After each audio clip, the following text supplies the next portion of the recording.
O ito, gusto ko lang i-share to ha. Initan ng tubig. O tipat. O tipat ba ang tawag dito?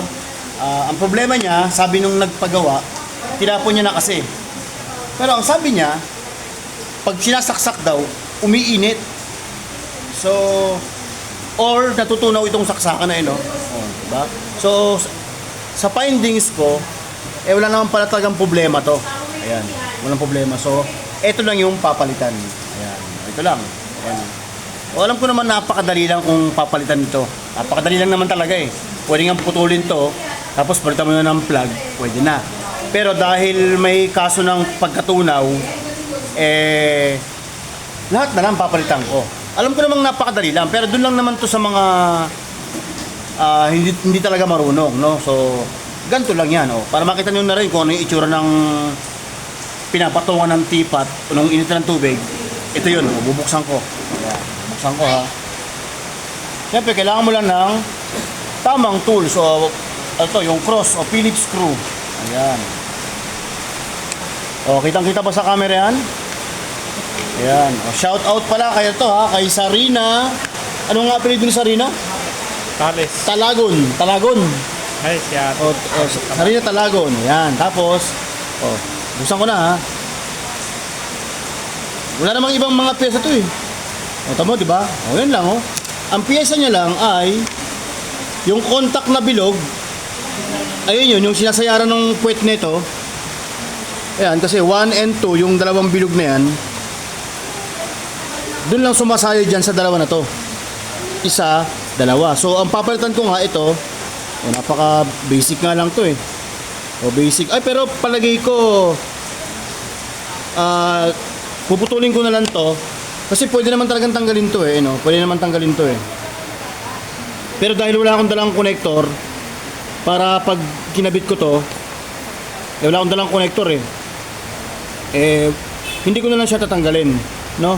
Ang gagawin ko na lang, iiwan ko na lang siya. Ayan. Tapos, puputulin ko na lang siya ng side cutter o cutter pliers dito. Dito na lang, putulin ko na lang siya dito. Para totally, palitan ko na lang itong buo na to. So, meron akong pamalit. No, ito, nag-abang ako ng dalawa, oh. Ayan, oh. Kaya pag, hindi ko tinatapon eh. Ayan. Pero ito na lang kakabit ko. Talagang heavy duty. Pero maganda rin naman talaga yung wire niya, nakita ko. Kaya lang talagang yung contact siguro nung outlet dito o nung plug dito, baka nakadikit na ng ganun. Kaya nagkakos ang friction, umiinit. So yun yung nangyayari sa kanya. So tapon na yan, huwag nyo nang pag-aksaya ng panahon yan, baka mag-cause pa ng sunog. So may pamalit naman ako. O napansin ko, bigyan ko yung tip ha.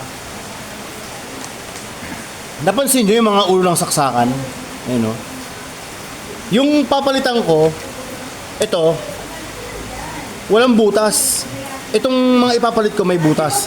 Sa pagkaka-obserba ko lang ha, yung mga may butas na may mga ganito, mas ano sila, mas mga heavy duty sila kaysa yung mga ganito na walang butas. Napansin nyo, no? Walang butas, di ba? Kaya siguro ito ngayon natunaw eh. So, pag bumibili ako ng appliances, minsan pag tinitingnan ko yung saksakan, pag may butas, ay ko magandang brand to kasi yung saksakan niya may butas. Kasi ewan ko lang para sa akin lang, yun ang palatandaan ko na matibay yung item.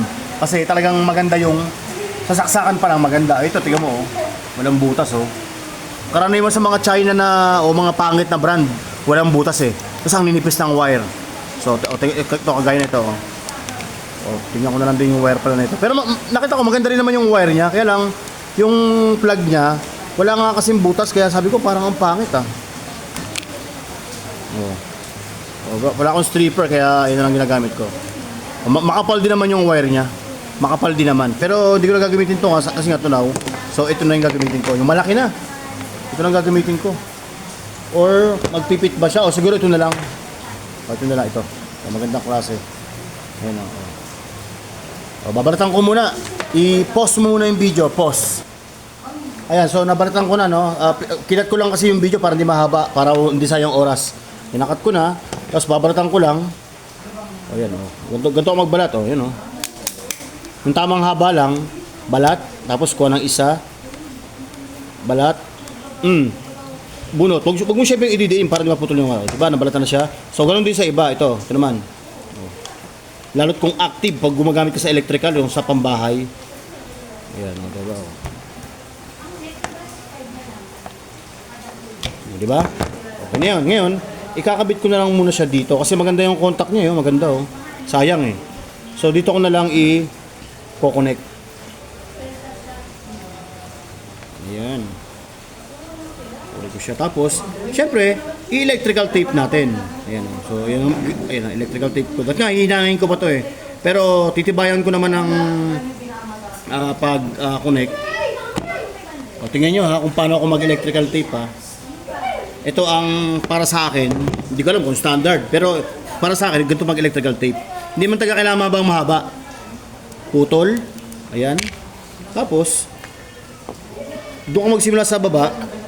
Ayan. Tapos, hahatakin mo yung electrical tape. Ayan. Hinahatak ko. Bago ko iikot. Hanggat mahatak ko, bago ko iikot. Bakit? Anong purpose? Kasi bukod sa mas malinis siya, mas fit pa yung electrical tape. O bakit hinahatak? Kasi, rubberized to. Pag hinatak mo yung electrical tape, pag binitawan mo, kusa siyang babalik sa sa original na ano niya, na posisyon niya. Eh once na nakapulupot na yan, dahil hinatak mo, habang bumabalik siya sa samang posisyon niya, mas lalo niyang iniipit yung nilalagyan mo ng electrical tape. Pero tignan mo, oh, 'di ba? Hindi yung parang inikot na ng ganyan, ang kapal-kapal, ang pangit, 'di ba? Tapos kung lahat ganoon ang ginawa mo, ang daling pasukan ng tubig, ang laking kumain ng space, ang pangit pa ng gawa mo. Kaya ganyan, oh, 'di ba? Maliit lang yung electrical tape mong ginamit. Tapos, tamo, ang tagal din gamitin kasi nga, hinatak mo. So, habang hinahatak mo yan, pag bumalik sa original na posisyon, mas lalo niyang iipitin yung nilagyan mo kasi bumabalik siya sa posisyon niya. Yan. Wala nga lang akong dalang cable tie eh, yung pinakamaliit. Kasi ako, pagkatapos ko siyang lagyan ng ganyan, nilalagyan ko pa ng cable tie yung pinakamaliit. Bakit? Kasi habang yumayao ng panahon, kusang bumubuka to, ako nang ganun eh. Yan. O mali pa nga rin itong ano ko, dapat ito yung isa mahaba, yung isa maiksi. 'Di ba? Kaso lang halos parehas, so dapat yung isa dito, yung isa dito. Pero dahil sure man ako sa gawa ko, okay lang yan. Babalatan ko. O ito yung isang way ko ng pagbabalat. Ganyan. Gigiliran mo lang, kahit dalawa lang. Tapos tukod sa kamay ko, tulak. Ganun lang. Kung wala kang stripper. Ayan. Tapos, pagsabahin mo, halos dikit. Dikit, di ba? Tapos, i-twist mo na siya. Ayan. At pag naka-twist na siya, dahil mas mataba yung isang wire, mas manipis to, doon mo na isunod sa may pinakamaliit para pumantay yung kapal niya. Ayan. Di ba? Dito hindi nga pantay, pero pag nasa loob naman yan, okay na yan. Same step. Lalagyan ng tape, maliit lang.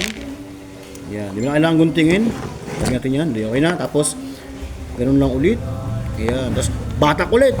Tama, lit-lit lang ng tape mo, pero pag binatak mahaba. Yan, so... Pero tansyahin mo lang na pagbatak, hindi rin maputol kasi parang hindi ka pa ulit-ulit. Op.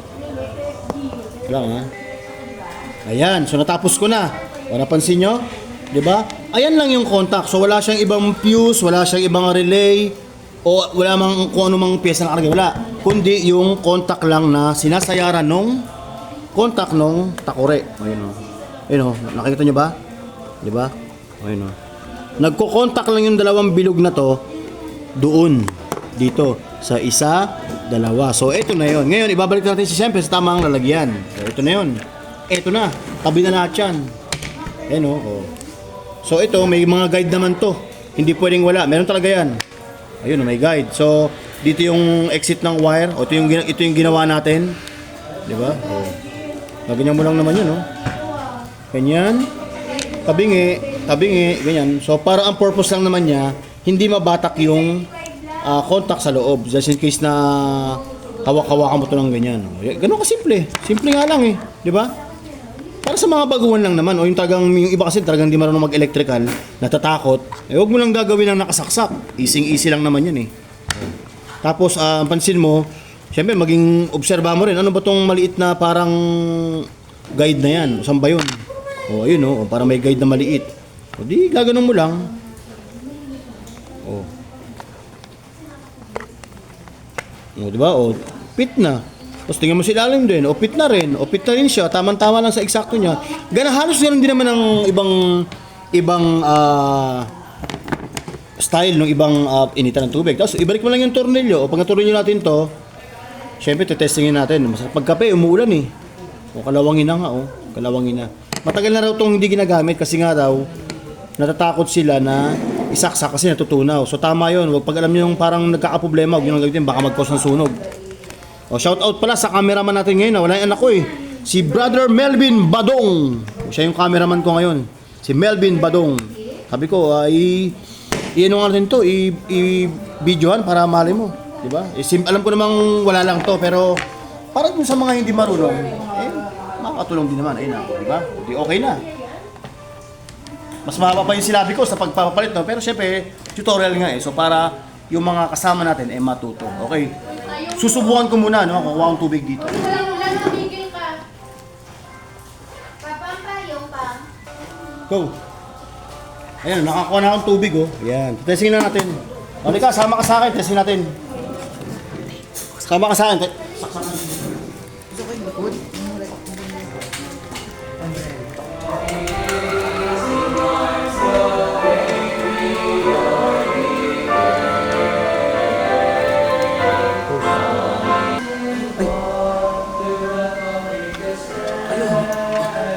Kusa ng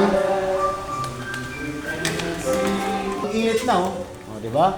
O, umuusok na. Kasi nga, okay na. Mabilis lang, konti lang kasi nilagay ko eh. So, para lang makita na okay na siya. So, yun nga yung tubig niya, oh. So, ano ba napansin? May uminit ba? Wala. So, okay. So, perfect. So, ibig sabihin, okay yung gawa natin. So, madali lang naman talaga, no? So, sana, sa maliit na bagay, alam ko namang wala lang naman itong video na to. Pero alam ko, para sa mga hindi marunong, kahit pa paano makakatulong to, no? So, sayang din naman kasi kung ipapagawa mo. Madali lang pala, natuto ka na, nakatipid pa. Okay? Thank you!